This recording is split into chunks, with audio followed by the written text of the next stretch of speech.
và Quốc Thuận. Xin chào mừng quý vị đã đến với chương trình Vợ chồng son. Chương trình Vợ chồng son hân hạnh nhận được sự tài trợ từ nhãn hàng Mast Hair, viên uống mọc tóc và ngăn ngừa rụng tóc. Anh lúc đó thì tóc thì dài, râu thì cũng không cạo, rồi quần áo thì rất là rộng, thùng thình mà em nhìn em cứ tưởng là anh giao cơm. Xin mời quý vị dành một tràng pháo tay đón chào cặp vợ chồng đầu tiên.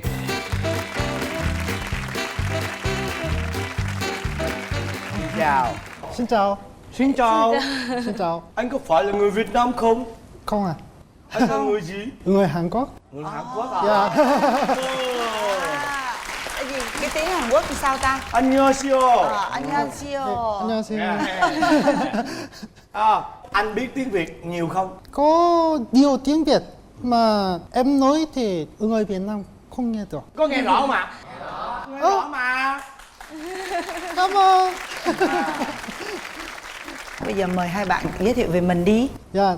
Xin chào, em tên là Lý Minh, năm nay 33 tuổi. Công việc của em là kinh doanh.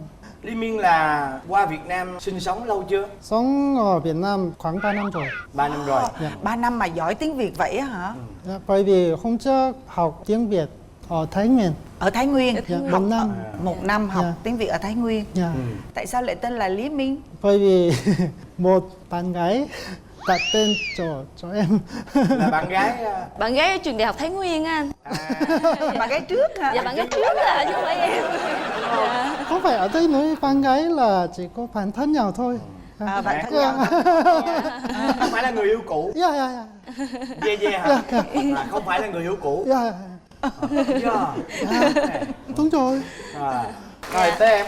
Dạ xin chào chị Hồng Vân và anh Quốc Thuận và quý vị khán giả. Em tên là Nguyễn Hồ Thanh Thảo. Năm nay em 27 tuổi và em là thông dịch viên tiếng Hàn ạ. Dạ. Để mình đoán nha. Dạ. Chắc có lẽ là cô là trợ lý và đồng thời là thông dịch viên riêng cho Lý Minh, cho nên là có một thời gian là làm việc với nhau, cho nên đấy là dần thân mật với nhau, dần dần cua nhau và quen nhau và yêu nhau và cưới nhau, đúng không? Dạ không phải ạ. Mỗi lần mà nó chật cái gì đó, nó thích gì đâu. Tôi nói sai hoài Dạ em là du học sinh, em đi du học ở Hàn Quốc và em với anh là học cùng trường với nhau. Dạ là sau khi anh đi trao đổi ở trường đại học Thái Nguyên ở Việt Nam về thì có quen với một chị người Việt Nam và tình cờ một ngày em đến phòng chị đó chơi thì là gặp anh, cho nên là quen. Lúc mà Minh gặp vợ của Minh bây giờ á, Dạ. Minh có thấy thích liền không? Có lần đầu tiên gặp Thảo thật là hơi mập. Hơi mập mà dễ thương, mặt phúc hậu. Cái mặt phúc hậu. Và hay cười. Em thích. Còn em sao? Anh lúc đó thì tóc thì dài, râu thì cũng không cạo, rồi quần áo thì rất là rộng, thùng thình mà nói chung là nó không có được đẹp. Em nhìn em cứ tưởng là anh giao cơm. Em hỏi chị mới gọi cơm, anh này đến giao cơm hả? Chị cười, chị nói là không, anh bạn chị vừa đến chơi. Dạ. Mà lúc đó là Thảo đã có người yêu chưa? Dạ có ạ. Lúc đó thì em cũng có người yêu ở Việt Nam rồi, nên là em cũng không có để ý ảnh nữa. Thì ảnh cũng nhắn tin, cũng theo đuổi, rồi cũng hẹn gặp ăn cơm này kia, nhưng mà em đều từ chối. Mình có biết là Thảo lúc đó là có người yêu không? Không biết à. Em hỏi bạn của Thảo mà bạn nói là không có bạn trai. Nên em theo. Thế là em nhắn tin. Là bạn của em nói là em không có bạn trai. Dạ chắc là các bạn nói bạn không biết à, vì em cũng không có nói. Dạ. Em theo đuổi Thảo. Dạ. Và cái cách mà em tán tỉnh cô này như thế nào? Thảo không để ý em.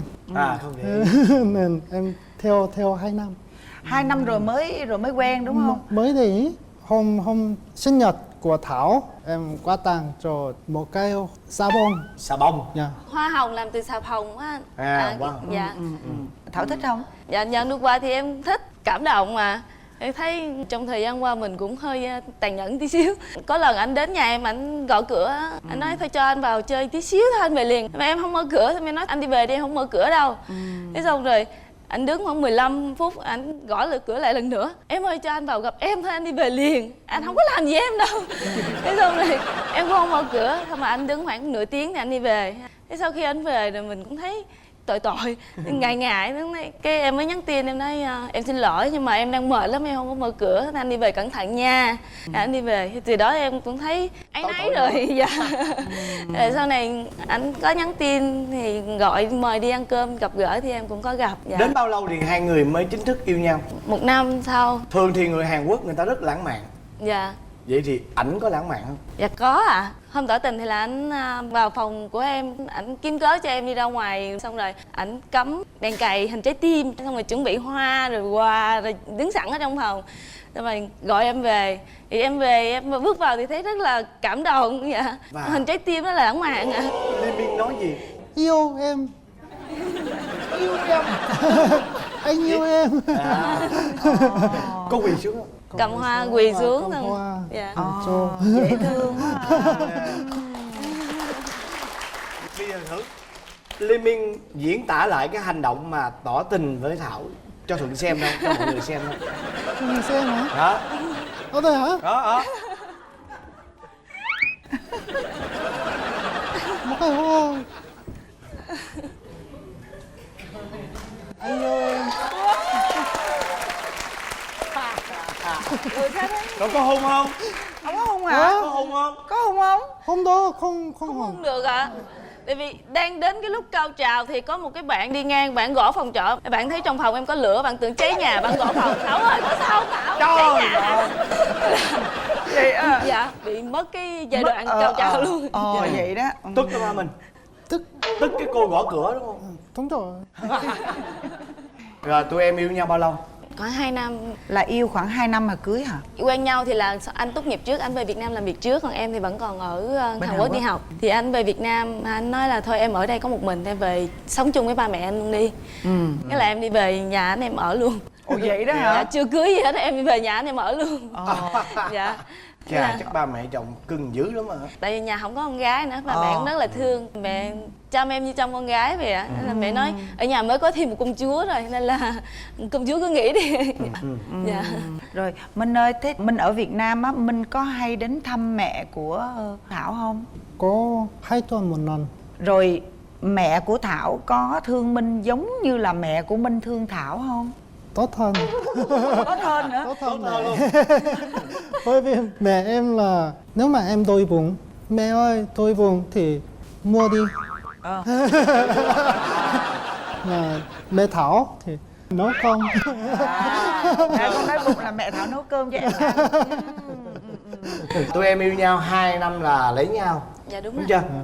Bây giờ cái thời gian về ở với nhau 2 năm nay, Dạ. có những cái tính xấu gì lòi ra không? Anh thì rất là mê chơi game mà. Trước khi mà ở chung với nhau thì ảnh chơi game thì em không có biết. Xong rồi khi mà cưới về thì ảnh ngày nào nghỉ làm ở nhà là ảnh chơi game. Đóng cửa phòng lại chơi từ sáng đến chiều luôn, khỏi ăn cơm luôn.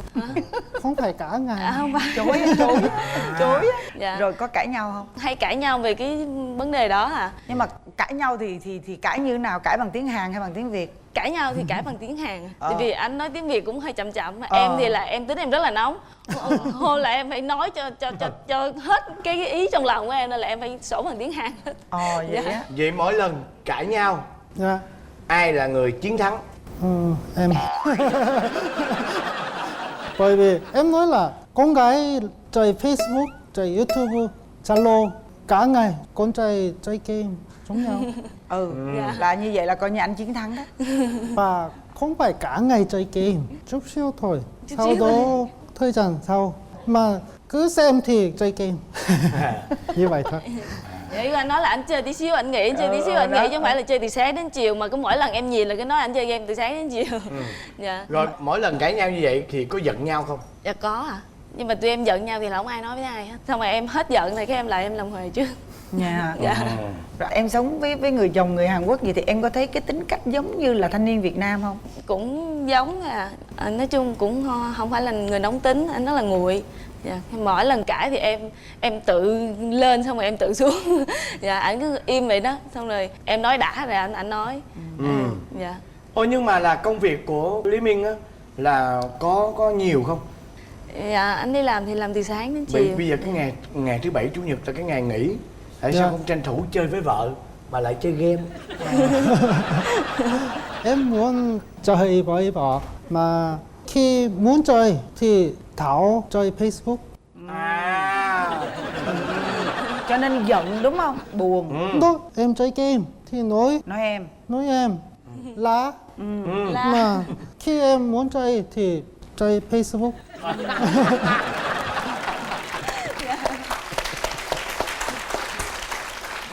Nhưng mà Minh, Dạ. nếu mà game với vợ thì Minh thích cái gì hơn? Bỏ.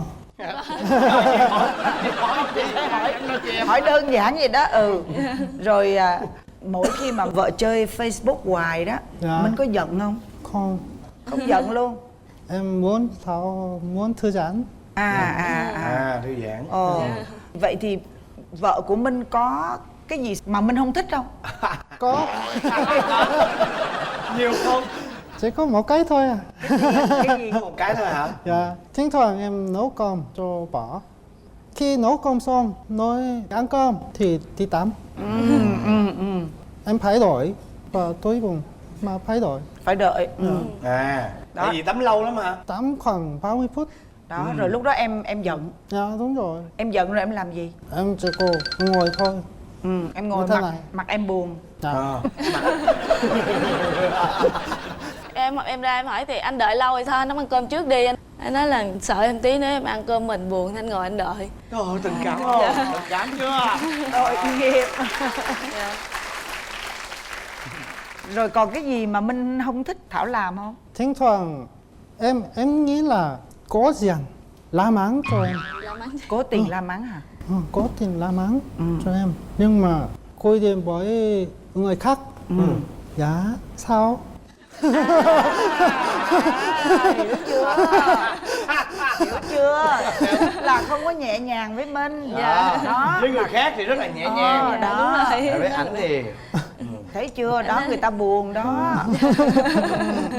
Mình muốn Thảo thay đổi cái gì? Nói nhẹ nhàng cho em. Nói nhẹ nhàng. Rồi gì Và nữa? có thời gian để chơi game.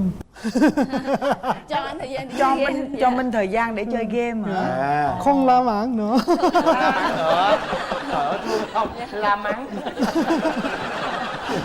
Là em muốn kể là khi mà tổ chức đám cưới ở Hàn Quốc theo cái kế hoạch là ông xã sẽ hát tặng cho vợ một bài sau khi mà làm lễ, nhưng mà do cái kỹ thuật bị trục trặc ở nhà cưới nên cuối cùng không có hát được. Nên là em muốn nhân cái chương trình này ông xã phải hát tặng em lại cái bài đó. Hay quá. Ok, được không nào? Cho một tràng pháo tay thật to. Trong chương trình thì là thường là phần cuối chương trình sẽ là mong muốn thay đổi. Riêng cái số này. số này À. đặc biệt không có mong muốn thay đổi Dạ. mà mong muốn thể hiện là mong muốn trả nợ. Đó. Được không Minh? Được không? À, được. Rồi. Hay quá. Cái gì hát đi. Ok. 날 모두 다 주고 싶어 널 위해서라면 오직 나만이 네 가슴에 숨 쉴 수 있게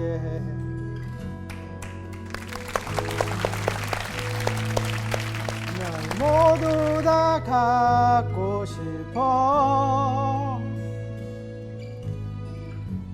또 다른 나처럼 아주 작은 슬픔까지도 느낄 수 있게 널 닮아가는 나의 모습은 언제나 날 향기롭게 해 내게 눈물 나게 아름다운 너 하나만으로도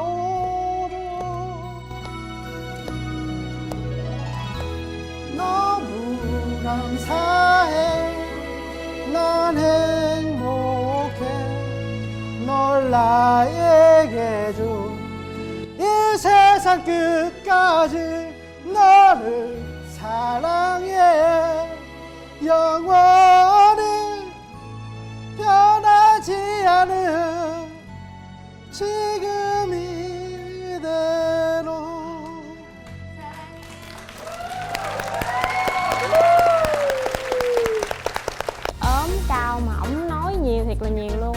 đâu có ấn tượng gì đâu anh. Nhìn đen thui mà ăn ghê lắm. Con gái này sao ăn dữ vậy?